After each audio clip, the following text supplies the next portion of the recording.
કેમ છો મિત્રો?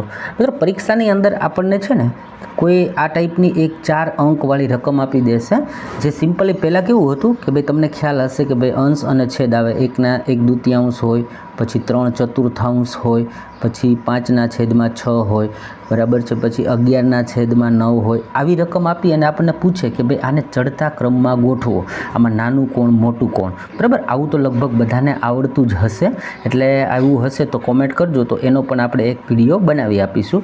પરંતુ હવે છે ને એ લોકો આપણને થોડુંક આ જ વસ્તુને આ રીતના અઘરું કરીને પૂછે છે, બરાબર. તો અત્યારે આપણે 3 એક્ઝામ્પલ જોઈએ, જેથી કરીને તમને આવડી જશે. લાસ્ટમાં છે ને આ ટાઈપના 2 ક્વેશ્ચન્સ જોવા મળ્યા હતા, બરાબર છે, એટલે આપણે એને પણ જોઈશું. ઓકે, આ ટાઈપના 2 ક્વેશ્ચન્સ જોવા મળ્યા હતા, અને એક મેં જે તમને સ્ટાર્ટિંગમાં બતાવ્યો એવો પ્રશ્ન જોવા મળ્યો, તો આપણે બધાને જોઈ લઈએ અને સમજી લઈએ, જેથી કરીને આપણને આવડી જશે. શરૂઆત જે આપણે પ્રથમ ક્રમનો જે આ દાખલો લઈએ ને એ એકદમ સરળ લઈએ, જેથી કરીને તમને પ્રોસેસ સમજાય કે ભાઈ આ દાખલો કરવો કેવો. હવે જુઓ, આને છે ને એ લોકો આપણે એવું માનીએ કે ભાઈ આનો પહેલો ક્રમ છે, આ જે છે એ બીજા ક્રમે છે, આ છે એ ત્રીજા ક્રમનું છે, અને આ ચોથા ક્રમનું છે. હવે પરીક્ષાની અંદર તમને એમ કહેશે કે ભાઈ આને ચડતા ક્રમમાં અથવા તો ઉતરતા ક્રમમાં. ઇન શોર્ટ કે તમને એ ખબર હોવી જોઈએ કે આમાં સૌથી નાનું કોણ છે અને સૌથી મોટું કોણ છે. હવે જુઓ, આને સમજવા માટે શું કરવું? જ્યારે અહીંયા આ 3ની પાસે કંઈ ના હોય એટલે એનો મતલબ સમજવું કે વર્ગમૂળમાં છે, અને ત્યાં 2 હોય એવું આપણે સમજવાનું હોય છે, કારણ કે 2ને આમ તો સામાન્ય રીતે દર્શાવતા નથી લોકો, એટલે એ વર્ગમૂળમાં છે. બાકી આ જે છે એ ઘનમૂળ તરીકે તમે એને ઓળખતા હશો, એટલું નોલેજ તો હશે જ.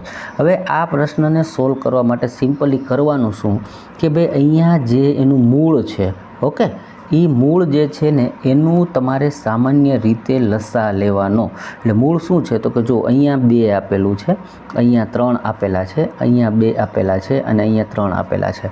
તો આનું સિમ્પલી તમે આનો લસા જે છે એ શું લઈશો? આની ઘણી બધી મેથડ છે, પણ આપણે બેસ્ટ મેથડ શોર્ટમાં ચાલે એવી, એટલે જોઈને સમજી શકાય એવી. તો આનો લસા જે છે 2 અને 3, બરાબર છે. 2 અને 3નો લસા જે છે એ તમે 6 નક્કી કરી શકો.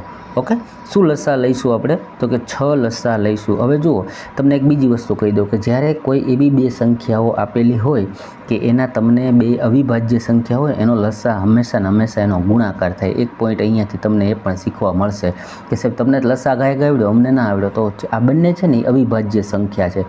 ઘણાને એવું થશે કે બેકી સંખ્યા અવિભાજ્ય હોય, તો કે હા, એ પણ એક અવિભાજ્ય સંખ્યા જ છે. એટલે હાલ આનો લસા જે છે એ શું આવ્યો તો કે લસા આપણને 6 આવ્યો.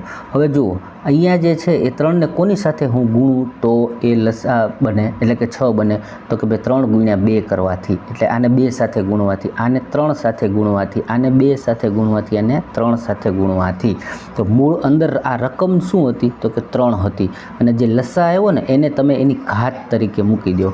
ઓકે, પછી અહીંયા મૂળ રકમ શું છે તો કે 2 છે, અને અહીંયા આપણને શેના સાથે ગુણવાથી બન્યું હતું તો કે 2 સાથે ગુણવાથી. અહીંયા શું છે મૂળ રકમ તો કે 2 છે, અહીંયા શું આવ્યું તો કે 3 છે, અહીંયા અંદર શું છે તો કે 4 છે, અને એને કોના સાથે ગુણવાથી 6 બન્યું તો કે 2 સાથે. બસ આટલી વસ્તુ તમને આવડી એટલે તમે આ વસ્તુને લખી શકો. હવે જુઓ, અહીં 3નો ઘન એટલે 3 × 3 × 3 એટલે 27 થશે.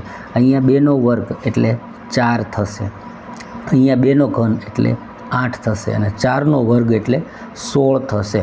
તો હવે જુઓ તમે, આ બધાનું સાદુરૂપ આપતા આપણને શું મળ્યું? 27, 4, 8 અને 16.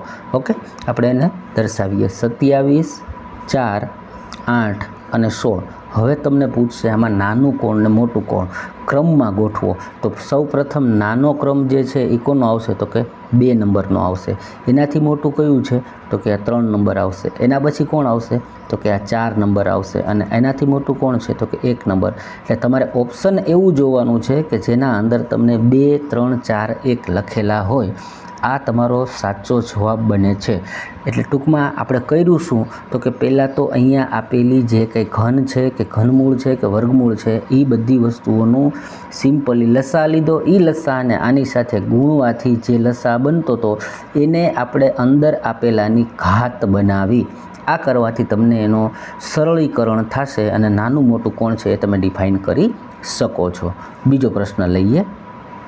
હવે જુઓ બીજો પ્રશ્ન જોઈએ તો હવે તમને પ્રોસેસ ખબર પડી ગઈ છે એટલે તમે બી કરી શકો. હવે આનો સિમ્પલ લસા જે છે એ 12 આવશે, મને એટલું દેખાય છે, કારણ કે જો અહીંયા 6 છે, અહીંયા 6 છે અને 3 છે, એટલે 6 દુ 12 કરી શકો અને 3 ચોખ્ખું 12 કરી શકો.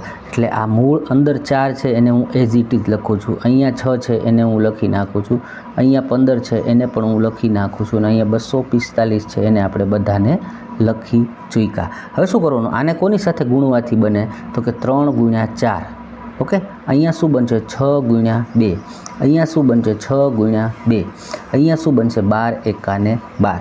હવે જુઓ 4 ની 4 ઘાત એટલે શું થાય તો કે 4 × 4 એટલે 16, 16 ચોક 64, 64 × 4 કરો એટલે 256 કે 54, 256 જેવું 256 થશે.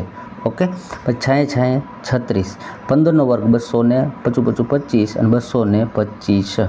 ઓકે, અને લાસ્ટમાં 245 લખેલા છે. હવે તમે આ ક્રમ મુજબ જુઓ તો સૌથી નાનું કોણ છે તો કે બીજા નંબરનું, બરાબર. આ જે છે એ 36 સૌથી નાનું છે. એનાથી મોટું તમને કોણ દેખાય છે તો કે 225 છે, એ બીજા ક્રમે આવશે, પછી 245 ત્રીજા ક્રમે આવશે અને 256 જે છે એ ચોથા ક્રમે આવશે. તો આનો આન્સર જે છે એ શું બન્યું તો કે 2, બરાબર છે. શું બન્યું તો કે 2 નંબર. એના પછી કોણ આવ્યું તો કે 225 વાળું એટલે એ 3 નંબર આવ્યું. એના પછી કોણ આવ્યું 245 વાળું એટલે 4 નંબર આવ્યું, અને 1 નંબર જે છે એ છેલ્લે આવશે. આનો રાઈટ આન્સર 2 3 4 1 બન્યો. હવેનો જે પ્રશ્ન છે એ થોડોક આમાં અઘરો બનાવ્યો છે મેં. એ જ પ્રશ્નને માની લો કે આ રીતે પોઈન્ટમાં આપણને પૂછી લઈએ તો પોઈન્ટની અંદર કરેલું છે, આનો પણ જવાબ આપણે કેવી રીતે આપી શકીએ, સેમ જેમ કર્યું તેમ, પણ આને શું કરવું પડશે, થોડુંક સરળ બનાવવું પડશે. જુઓ હવે આ જે છે એને તમે 0.5, 0.5નો મતલબ થાય 1/2, એટલે કે એની 1/2 ઘાત બની. 1/2 ઘાત જે છે એ એવું દર્શાવે છે કે એ વસ્તુ વર્ગમૂળમાં છે, એટલે 17નો વર્ગ જે છે એ 289 થાય. એટલે પણ પોઈન્ટ હોવાથી અહીંયા આપણે મૂકશું 1.7, એટલે એ પહેલા ક્રમે 1.7 આવ્યું, બરાબર. બીજા ક્રમમાં 2ની અંદર માઇનસ લખીને એને આપ્યું છે 0.5, 0.5નો વર્ગ કરો એટલે 0.25 થાય. શું થાય 0.25. 2માંથી 0.25 જાય તો શું વધે, 2માંથી 0.25 જાય તો 1.75 વધે, 1.2 વધશે. એ અત્યારે બીજા ક્રમે છે.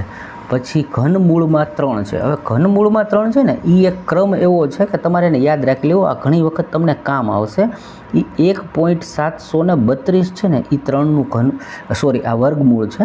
વર્ગમૂળમાં 3 જે છે એનું વર્ગમૂળ થાય છે 1.732, જે આગળ જતાં તમને કોઈ પણ દાખલામાં કામ આવી શકે. એટલે એ એક આંકડો છે એ તમને યાદ હોવો જોઈએ, નહીંતર પછી કાલે જે મેં વિડીયોની અંદર બતાવ્યું હતું કે ભાઈ કેવી રીતે આવી સંખ્યાઓ ઇનપ્રોપર હોય એનું તમે વર્ગમૂળ કાઢી શકો. એટલે એ ન કાઢવું તો અમુક નાનું છે એ તમારે યાદ રાખી લેવું, બરાબર છે. એટલે વર્ગમૂળમાં 3ની વેલ્યુ છે 1.732. પછી અહીંયા આપ્યું છે ઘનમૂળમાં 8, તો 2નો ઘન 8 થાય, પણ પોઈન્ટ છે, બરાબર છે. એટલે પોઈન્ટવાળું હોવાથી આપણે 0.2 જે છે એ 8નું ઘનમૂળ થશે. જો અહીંયા 3 આંકડા પછી પોઈન્ટ છે ને, બરાબર છે, તો જ્યારે ઘન થાય એટલે એ ઘટતા, બરાબર છે. અહીંયા 3 છે એટલે એ 3 વખત આ પોઈન્ટ હોય એટલે 0.008 હોય, અને એ જ્યારે બહાર નીકળે તો એક જ અંક પછી પોઈન્ટ રહે. એટલે આ રીતના આ જે છે એ 0.2 ચોથા ક્રમે આવ્યું. ઓકે, હવે જુઓ અહીંયા કાંઈ ના હોય ને 1.17માં તમે અહીંયા શૂન્ય મૂકી શકો, એટલે કે 1.70 બન્યું, 1.75 બન્યું, 1.73 બન્યું અને 0.2 બન્યું. તો હવે આને તમારે ક્રમમાં ગોઠવવા હોય તો સૌથી નાનું કયું થશે એ મુજબ તમારે આન્સર આપવાનો રહેશે. તો સૌથી નાનું તમને શું લાગે છે જુઓ જી, એ તમે રાઈટ કરીને આન્સર આપજો. એ હું તમારા ઉપર છોડું છું કે સર આનો રાઈટ આન્સર જે છે એ આ મુજબ બને, કારણ કે એટલું તો હવે તમને નોલેજ આવી ગયું છે.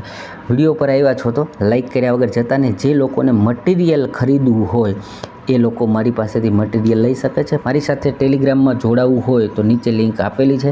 મટીરિયલ લેવા માટે હું નંબર આપું છું 91 57 68 80 58. ઓલ્ડ પેપર પણ મળશે, વિજ્ઞાનનું મટીરિયલ જોઈએ તો એ પણ મળશે. ઓકે, ચલો નવા હોય તો સબસ્ક્રાઈબ કર્યા વગર જતા નહીં, વિડીયોને લાઈક અચૂકથી કરજો.